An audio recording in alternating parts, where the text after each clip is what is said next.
highlighting video.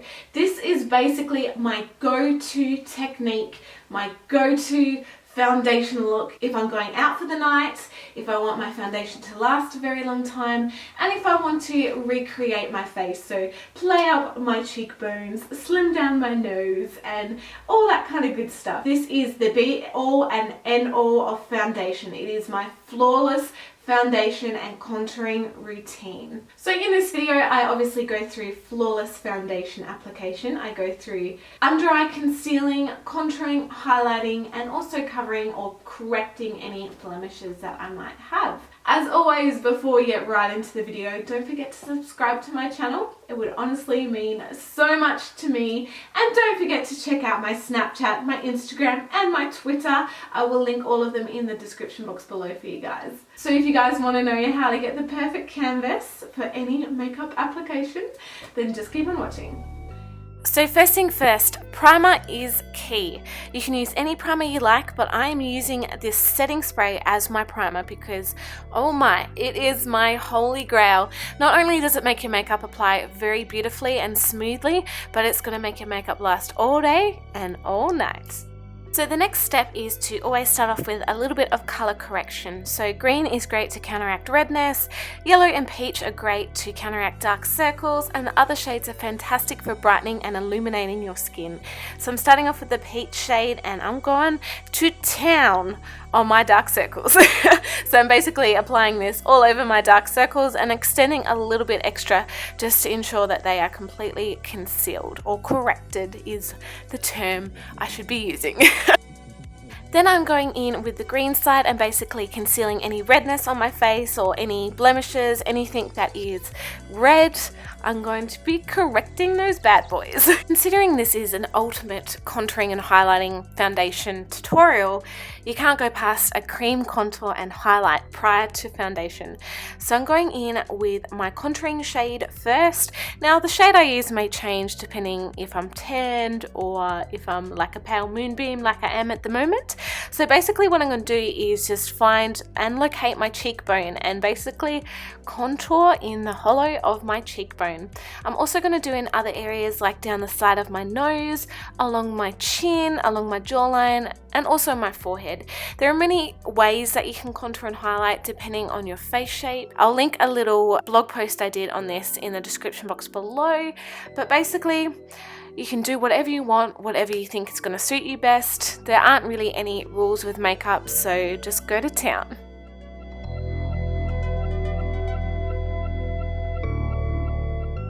Can't have the shadow without the light. So obviously I'm going in and highlighting all of the areas that I want to bring forwards.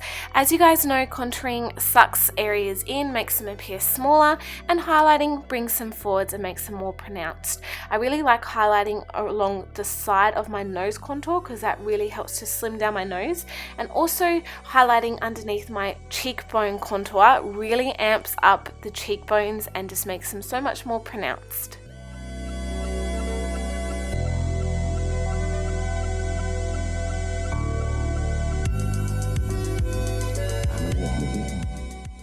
Okay, the next step I like to do is spray a little bit of that setting spray that I used as my primer onto my makeup brush. Then I go in with my foundation. So the foundation shade you choose is key.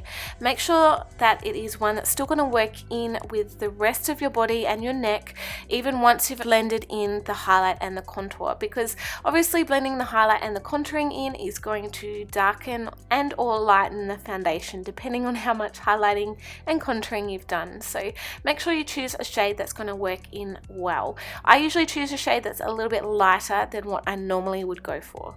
So basically I apply the foundation onto areas where I don't really have any highlight or contouring, not that there's that many, but I apply it in mostly on the lighter areas first and start to buff and blend it away, working mostly in smaller sections first in the center of my face. Apart from my nose, I do leave my nose till last usually, and then I just work my way in and just start to buff and blend in the contouring, making sure that it is blended in really well and there is no harsh lines. You don't want to look like you've got a dirty face. Also, I cannot stress how important it is to make sure that you're blending the product down your neck, and take a step back and look in the mirror, and if you feel that your face is too dark, then add a little bit of bronzer to your neck just to kind of match it up, and vice versa. Also, if you are wearing your hair up, it is important to make sure you get behind your ears. You don't want to have any white spots or lighter spots behind your ears, so just make sure you're getting that all covered so it's nice and seamless. I do like to finish off doing my nose with fingertips because I just feel this really helps to blend it all in. You can use a much smaller brush if you prefer, but that's just what I like to do. Because dark circles are a big concern for me, I always go in with an extra product on top of my foundation, usually a light reflecting product or a counteracting product, just to really help get rid of those dark circles. And as you guys can see, I do it in quite a big section, almost a triangle section under my eyes. I don't blend it away straight away. I usually leave it on, do my eyebrows or do something else in the meantime, and then go in and blend it out. By leaving the product on your skin without blending it in straight away, it allows it to almost set, and you're going to get a lot more benefit from using the product without having to use as much product to get the same results. Now what I like to do is a technique called baking or cooking, because we've done all that hard work on the dark circles. I don't want it to go to waste. So basically what I do is apply quite a thick layer of a powder or a light reflecting powder or a translucent powder underneath my eyes, and basically just let it sit there and let it cook or bake. Then I usually do my eyeshadow, and when I'm ready I dust away that excess powder, and you've got this beautiful base that's not going to budge throughout the day. So now moving on to a powder, bronzer or contour color, keeping in mind that this is a full-on contouring highlighting technique for kind of glamour moments when you're going out and want to be all out there. So basically every area that I contoured, I go back in with a powder over the top, basically to set in that cream product to make it a little bit more intense and to stop the product from moving around on my face throughout the day and or night. So now I like to go in with a kind of softer, fluffy body brush and just buff away any harsh lines. I also dust away all of that under eye powder as well, just to get rid of that so I can see how it's all looking. So the same thing goes for highlight. Basically I go in with a powder highlight and just go over all of the areas that we highlighted with the cream product. This is going to help set it all in and give me a beautiful glow. You can use any type of highlight if you want. It doesn't have to be powder, it can be liquid or gel or cream, completely up to you.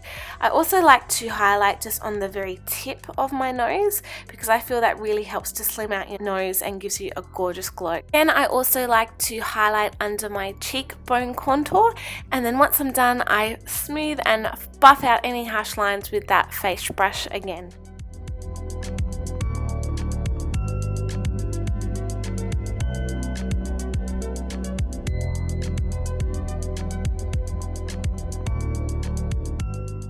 So finally I finish it all off with either a setting powder or the same setting spray that I used as my primer.